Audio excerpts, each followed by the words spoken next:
great technical expertise. And funny thing, the roommate who moved out so that Brian can move in was a guy named Nate Wacharzik. Nate was an engineer who found me on Craigslist. And as we lived together, there were some similarities in how Nate and I worked, which is that we'd come home from our day jobs, and in the evening, we would both work maniacally on our own projects. And I'd look over my shoulder.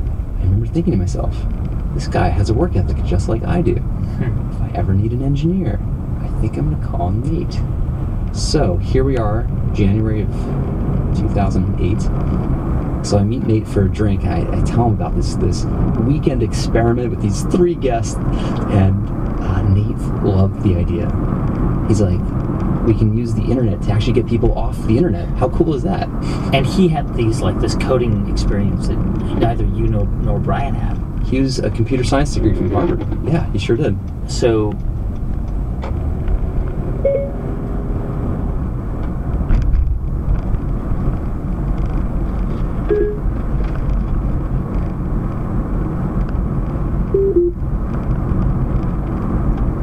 your team assembled, you got your idea, you have your website. So when do you really decide to launch it?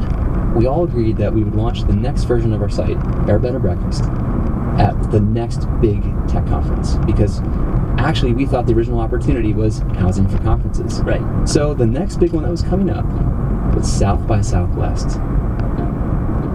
And every year the same thing happens. Hotels sell out months in advance, people scramble for housing. And it's also the place where some of the tech greats had launched before us. Twitter had launched there, Foursquare and others.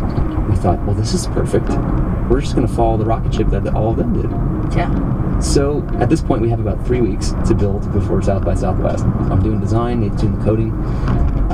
We're just pulling the pieces together. And no money at this point. Oh, no money at all. Just doing this just like on a shoestring. Half a shoestring. Yeah. So we get it out just in time. We ship it. When you say you ship it, what do you mean? We release the next version of the site. Okay. And we think this is the next greatest thing. And at this point, there's not a single listing on it, right? Not yet. Okay. We actually had 6 people put up listings in Austin, and we had 2 people book those listings. Oh. One of them was Brian.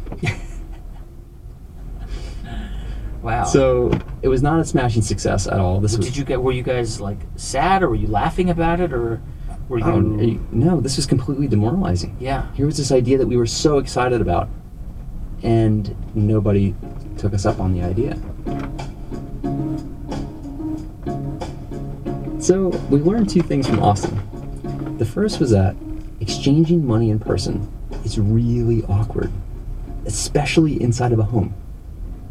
So we thought, well, why do people have to exchange cash in person? What if we just bring the transaction online?